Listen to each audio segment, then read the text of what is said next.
The genesis of BRICS was in a report which was done by the consultative company called Goldman Sachs. And the person who wrote the report, one of the foremost economists of that particular company, Goldman Sachs, said that there are four countries which are likely to grow fast and likely to become major powers in the 21st century. These four countries were, of course, Brazil, Russia, India, and China. So the original concept was that of BRIC. And over time, what happened was that these four countries, because they were talked about amongst economists and people across the world as the largest countries which are growing well and which continue to grow fast, we began to have meetings of the heads of government, heads of state of these four countries. Then, a little later, a few years later, South Africa joined in. And of course, it became BRICS. And from the 1st of January of this year, there are five new entrants to BRICS, which include Egypt, Ethiopia, Iran, Saudi Arabia, and the United Arab Emirates. So we are now a much bigger entity. It's going to be a meeting of the heads of state, heads of government of 10 countries rather than just five. But these are the countries which are growing fast. They are big countries, they have large populations, and they're also growing fast and are contributing a good deal to global growth. And I think it is important for countries of this kind to meet from time to time so that we move towards a more multipolar world as we move ahead in the 21st century. After the demise of the former Soviet Union, after the former Soviet Union broke up and broke up into several countries, what happened was that there was, for a brief moment, a unipolar movement in global and international politics.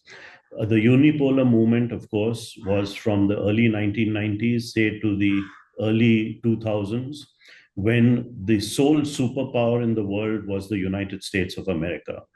It was called as the end of history by a famous author in the US, meaning that there is going to be just one superpower in global politics for a long time into the future. But in the early 2000s, when even a major company like Goldman Sachs in the United States pointed out that there are other countries, there are other economies in the world which are growing fast and contributing majorly to international growth, including Brazil, Russia, India, China, people started believing that there could be an end of unipolarity and a move towards a more multipolar world order. Today, I would say that there is a system where the two major economies in the world are the United States of America, of course, but also China. The United States is a roughly US dollar 26 trillion economy, and China is a $18 trillion economy. The rest of us, including India, which is a $4 trillion economy, and Russia, which is close to a $3 trillion economy, are much smaller. But the fact is that all these are big countries with large populations and which are growing fast and making major contributions towards world growth and global growth. So that's the background to BRICS.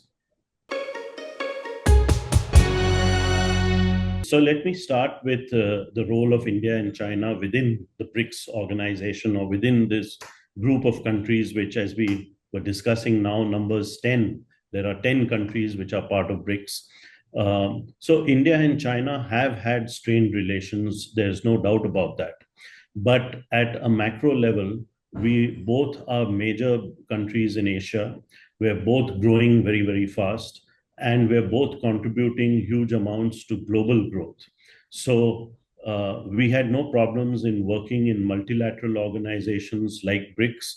We had no problems in working in other multilateral organizations like the Shanghai Cooperation Organization, or the SCO.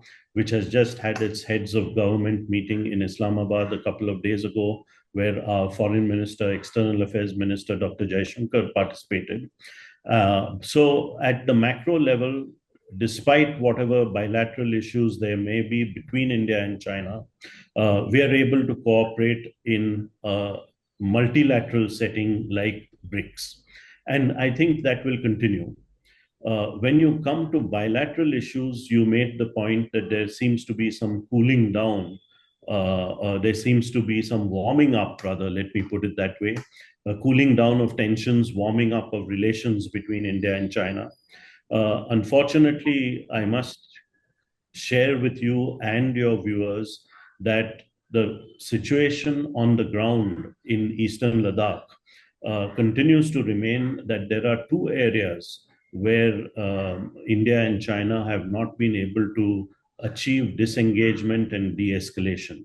We have achieved disengagement in a number of other places, but we have not been able to achieve disengagement in Depsang and in a place called Demchok, both of which are in eastern Ladakh. And the fact is that the Chinese position is that we should try to bifurcate and separate what is happening on the border with the rest of the relationship. So that has been their effort.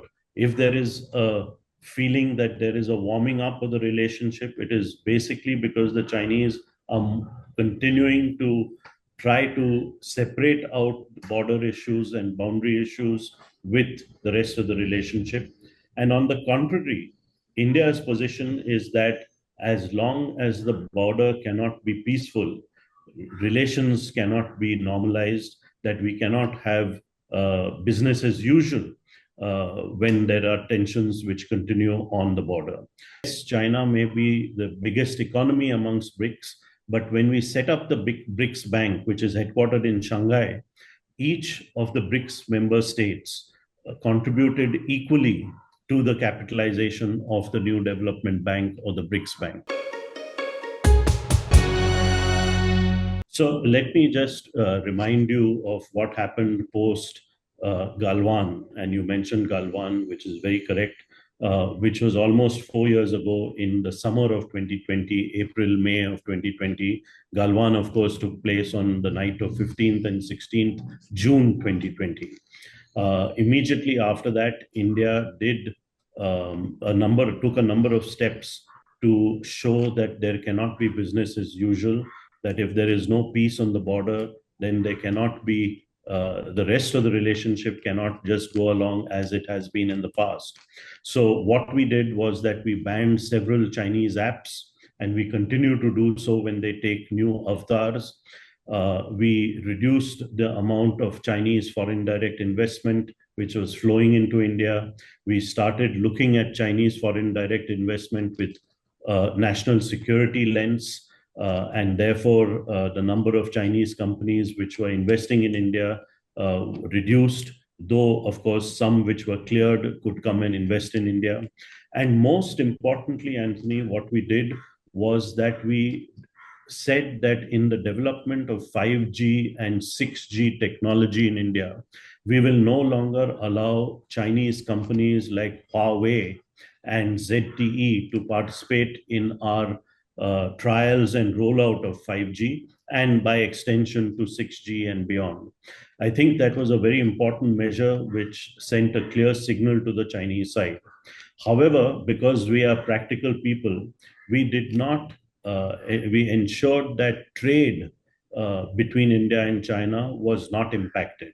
While investment was impacted, while certain companies from China were impacted, we ensured that there was no direct impact on bilateral trade in goods and services between the two countries, because very often what we do is we import some things from China, we add value to it and use it in other items which we export. So to a large extent, Indian exports are dependent on imports from China. And therefore, the government of India took a very practical stance. We took a very practical approach and did not try to cut back or reduce trade and imports from China. And that continues. Because of that, India-China trade has actually grown over the last 4 years. And I think that was a very practical approach that the government of India took. So I think trade is booming, but we have a problem in the fact that we are importing much more than we export to China. So we have a huge trade deficit with China, and we continue to talk to the Chinese authorities, to the Chinese government about how we address this problem of the trade imbalance between India and China. Our relationship with Russia is very, very strong, not just in the defense field and defense procurement, which you mentioned, but it is also very strong in the areas of nuclear cooperation. You know, the only civil nuclear reactors set up in India are at Kudankulam, which are done by the Russians. We have very close cooperation in the area of space technology and space cooperation. And more recently, we also have excellent cooperation with Russia on energy. So not just the purchase of oil and gas, etc., from the Russians, but also in other forms of energy. So the India-Russia relationship is quite, is big in its scope. And as you rightly said, that Russia has been a close partner for India over several decades. And we continue to have that kind of relationship with Russia, despite the pressure that is being put on India by the West, especially after the commencement and the start of the Ukraine crisis, of the war between Russia and Ukraine. But India has held to its own policy, which is a policy which promotes and protects India's national interests. And I think we will continue to do that over the years. So the point I'd like to make is that India's relationship with Russia is strong. China's relationship with Russia is also strong, but I don't think that's a matter of great worry for us, and it is not a matter of great concern for us. The reason is that we are doing what we are doing because it serves India's national interests. It serves India's priorities. And therefore, we are equally a member of the Quad, and we are equally a member of BRICS, or the Shanghai Cooperation Organization. And I don't think that this is such a great, difficult act that we are doing, because it is dictated entirely by India's national interests. And therefore, serving and protecting and promoting our own national interests is not really a tightrope walk. So let me say that, we will continue to do so, and we will continue to do this. But on the flip side, don't forget that we are also a member of the Quad. On the flip side, don't forget that we have a very strong relationship with the West. We are not anti-West. India is, we have many times spokesmen for the government of India have said that we may not be Western, but we are not anti-West. Our relations today with the West are very, very strong, whether it is the United States, whether it is countries in Europe like Germany, France, the United Kingdom, and the whole of the European Union, really, whether it is countries in Asia like Japan, South Korea, and Australia. Our ties with the West are very, very strong. But we also need to be part of organizations like BRICS because it serves our national interests. So I don't look at it as a tightrope walk. I look at it as a very practical approach which serves India's basic interests.